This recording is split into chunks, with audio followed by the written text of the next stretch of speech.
Quando se fala de energia solar, toda a gente pensa logo nos painéis, certo? Eles estão lá, à vista de todos, a apanhar sol. Mas e se o verdadeiro herói desta história, a peça mais importante, trabalhasse nos bastidores, longe dos olhares?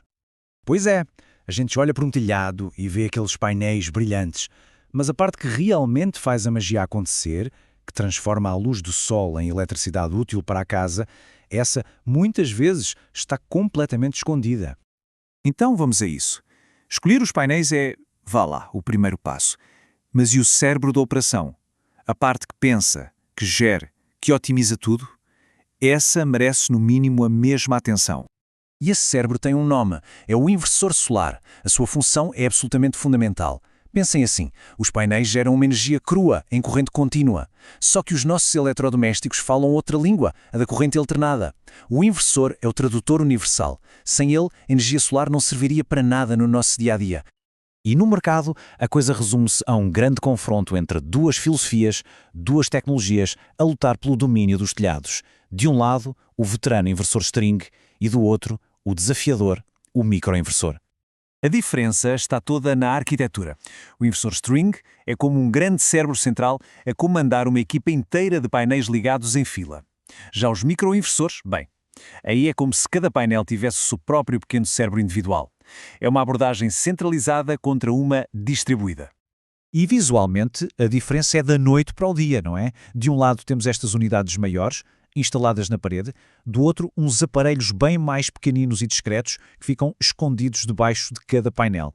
Certo. Então, qual é a melhor abordagem? Para descobrir, vamos pô-los frente a frente e analisar três áreas absolutamente cruciais: o desempenho, a durabilidade e, claro, a segurança. Comecemos pelo desempenho e por um problema clássico: o sombreamento. Com um inversor string, os painéis estão ligados em série. Pensem naquelas luzes de Natal antigas. Se uma se fundia, a fila toda apagava. Aqui é parecido. Se a sombra de uma chaminé atinge um único painel, a produção da série inteira cai a pique. Com os microinversores, como cada um trabalha por si, só o painel à sombra é que é afetado. Os outros continuam a dar o máximo.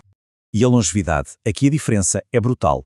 Um inversor string tem uma vida útil esperada de 10 a 15 anos. Isto significa que, muito provavelmente, vai ter de ser trocado durante o tempo de vida útil dos painéis. Já os microinversores são construídos para durar, com garantias que muitas vezes acompanham os 25 anos dos próprios painéis. No que toca à segurança, o ponto fulcral é a tensão. Os sistemas string operam com tensões de corrente contínua altíssimas, que podem chegar aos 800 volts. É um risco.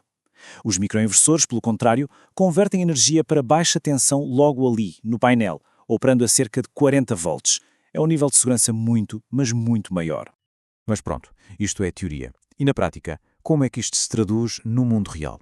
Para responder a isso, vamos olhar para um estudo fascinante da Universidade Federal de Uberlândia, no Brasil, que pôs estas duas tecnologias à prova em cenários bem realistas. O primeiro caso de estudo, o UFUV1, simulou uma situação super comum, um telhado que, durante parte da manhã, apanha com a sombra de edifícios vizinhos. E os resultados foram exatamente o que a teoria previa. O sistema com microinversores, por conseguir mitigar as perdas da sombra, produziu em média quase 3% mais energia por ano do que o sistema com inversor string. E como é que isso se traduz em termos financeiros?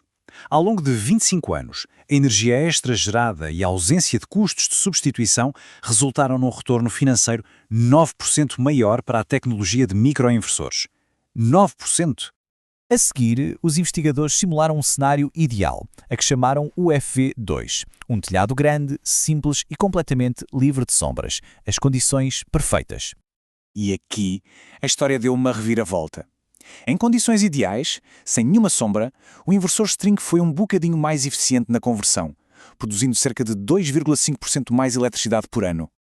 Este pequeno ganho de desempenho, combinado com um custo inicial mais baixo, teve um impacto financeiro drástico. No cenário do telhado perfeito, o sistema com inversor string proporcionou um retorno financeiro 27% superior ao fim de 25 anos. Então, o que podemos concluir disto tudo? A resposta é clara. Não existe uma única solução melhor para todos os casos. A escolha depende inteiramente das condições de cada telhado.